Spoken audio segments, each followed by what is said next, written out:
Brazil, रूस, भारत, चीन और साउथ अफ्रीका, इन 5 देशों का गठबंधन ब्रिक्स पिछले साल की घोषणा के बाद और बड़ा हो चुका है, जिसका विस्तार G7 जैसे देशों को टक्कर देने के लिए बनाया गया है। दक्षिण अफ्रीका के विदेश मंत्री नलेदी पंडोर ने बताया कि मौजूदा 5 देशों के अलावा ब्रिक्स में 5 और देशों ने शामिल होने के लिए अपना कंफर्मेशन दे दिया है।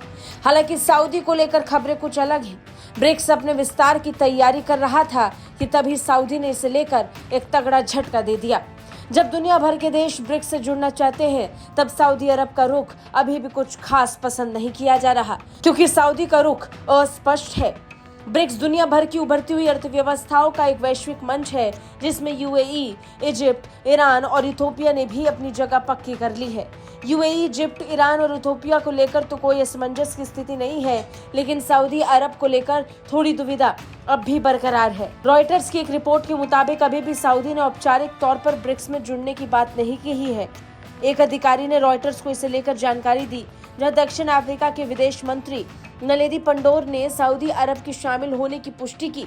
वहीं रॉयटर्स को सऊदी के एक अधिकारी ने बताया कि इस फैसले पर अभी भी सऊदी विचार कर रहा है। ये बात अपने आप में थोड़ी अजीब इसलिए भी है क्योंकि सऊदी अरब के विदेश मंत्री नलेदी पंडोर ने यह दावा किया था कि सऊदी किंगडम ने ब्रिक्स समूह को ज्वाइन कर लिया है। ब्रिक्स ने पिछले साल अगस्त में सऊदी अरब, यूएई, इजिप्ट, ईरान, अर्जेंटीना और इथोपिया को 1 जनवरी से इस वैश्विक मंच के साथ जुड़ने के लिए इन्विटेशन भेजा था। बाद में पिछले साल अर्जेंटीना ने जब सत्ता परिवर्तन हुआ, यानी जेवियर मिली नए राष्ट्रपति बने, तो उन्होंने ये कह दिया कि अर्जेंटीना इस समूह का अभी हिस्सा नहीं बनेगा। तब अर्जेंटीना के फैसले को चीन के विरोध में अमेरिका के लिए समर्थन करार दिया गया था। बता दें, ब्रिक्स में और देशों का शामिल होना इसे आर्थिक तौर पर और ताकत देगा।